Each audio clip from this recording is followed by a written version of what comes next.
మన తెలుగు ఫిల్మ్ ఇండస్ట్రీలో ఉన్న హీరోయిన్లలో బ్రాహ్మణ సామాజిక వర్గానికి చెందినవారు ఎవరు అనేది ఈ వీడియోలో తెలుసుకుందాం. అలనాటి పాత తరం నటీమణుల్లో ఒకరైనటువంటి భానుమతి గారు బ్రాహ్మణ సామాజిక వర్గానికి చెందినవారు. అలాగే మరో పాత తరం హీరోయిన్ జయలలిత గారు తెలుగు తమిళ చిత్రాల్లో మంచి నటిగా గుర్తింపు తెచ్చుకున్నారు. ఈమెది కూడా బ్రాహ్మణ సామాజిక వర్గమే.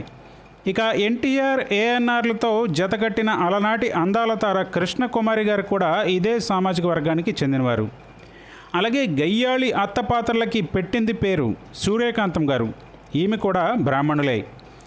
అలాగే ఏఎన్ఆర్ ఎన్టీఆర్లతో పోటీపడి నటించిన మరో సీనియర్ నటి జమున గారు కూడా ఇదే సామాజిక వర్గానికి చెందినవారు కాగా, తమ అందచందాలతో మెస్మరైజ్ చేసిన కాంచనమాలలు కూడా బ్రాహ్మణులే.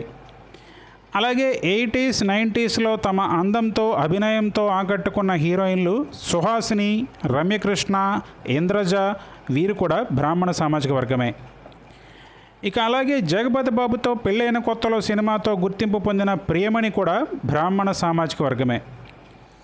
అలాగే మురారి, ఇంద్ర, శంకర్ దాదా ఎంబీబీఎస్ సినిమాలతో తెలుగు ప్రేక్షకులకి దగ్గరైన సోనాలి బింద్రే కూడా ఇదే వర్గానికి చెందిన బ్యూటీ.